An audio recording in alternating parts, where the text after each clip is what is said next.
Pandian store serial இன்றைக்கான எபிசோடில் தங்கமயிலோட அம்மாவை வந்து விசாரிக்கிறாங்க. அப்போ அவங்க சொல்கிறாங்க, என் பொண்ணு வந்து ராப்பகலாக அந்த வீட்டில் எல்லாருக்குமே வேலை செஞ்சு போட்டா, நல்லா சமைச்சு போட்டா, அவள் தூக்கம் கூட சரியாக தூங்குனது கிடையாது. ஆனால் அந்த குடும்பத்தில் இருக்க எல்லாருமே பணத்துக்கு ஆசைப்பட்டு என் பொண்ணை வந்து விரட்டி விட்டுட்டாங்க.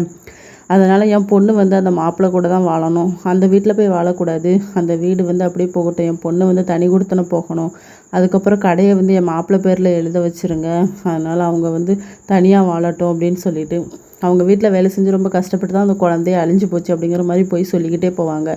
பாண்டியன்கிட்ட கேட்டால் இல்லை, அப்படி எதுவுமே நாங்கள் கொடுமை பண்ணலை, என் பொண்ணு மாதிரி தான் பார்த்துக்கிட்டேங்கிற மாதிரி சொல்லுவார். சரவணனையும் விசாரிப்பாங்க. அவள் வந்து பொய்க்கு மேலே பொய் சொன்னால், வயசு விஷயம் எல்லாத்துலேயுமே பொய் சொன்னா, அதனால தான் அவளை அந்த வீட்டை விட்டு அமுச்சு விட்டோம். நீங்கள் என்ன தண்டனை தரதா இருந்தாலும் எனக்கு தாங்க, அதே மாதிரி இனிமேல் நான் அவள் கூட வாழவே மாட்டேன் அப்படின்னு சொல்லிட்டு தங்கமையில் வந்து அவங்க இருக்க இடத்துலேருந்து கத்துறாங்க. என்ன மாமா இப்படி சொல்கிறீங்க மாமா, நான் உங்களுக்கு வேண்டாமா மாமா, ப்ளீஸ் மாமா என்னை மன்னிச்சிருங்க மாமா அப்படின்னு சொல்லிட்டு அழறாங்க. அவங்க அம்மா தான் கொஞ்சம் நேரம் அமைதியாக இருடி அப்படின்னு சொல்லி பிடிச்சு வைக்கிறாங்க. ரெண்டு சைடில் உள்ள வக்கீல்களுமே அவங்கவுங்க தரப்பில் உள்ளதை காட்டுறாங்க. தங்கமயில் தரப்பில் உள்ளவங்க வந்து வீடியோ காட்டுறாங்க.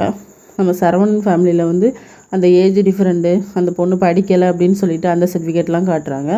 அதுக்கப்புறம் இவங்க வந்து விடுதலை செய்யலாம் அப்படின்னு சொன்ன உடனே இப்போதைக்கு இவங்களுக்கு வந்து ஜாமீன் கொடுக்கலாம் அப்படின்னு சொல்லிட்டு வெளியே மீனா ராஜு ரெண்டு பேருமே பேசிக்கிட்டு இருக்காங்க. அக்கா அவங்க என்னக்கா பண்ணுறாங்க அப்படின்னு சொல்லிட்டு பழனி சொல்வார், அவங்க நகையை கேட்குறாங்க அப்படின்னு சொல்லி அந்த நகையை வேணால் கொடுத்துட்டு போட்டோம் அப்படின்னு சொல்லி அரிசி வந்து தாகமாக இருக்குன்னு சொன்ன உடனே பழனி வந்து கடைக்கு கூப்பிட்டு போயிருப்பார். மீனா நம்ம அரசி ரெண்டு பேருமே பேசிக்கிட்டு இருப்பாங்க. நம்ம வந்து அந்த நகை விஷயத்தில் போய் சொல்லிகிட்டு இருக்கோம்லக்கா, இனிமேல் அவங்க வந்து இங்கே வாழ்கிறதே கஷ்டம் அப்படின்னு சொல்லி பேசிக்கிட்டு இருக்காங்க.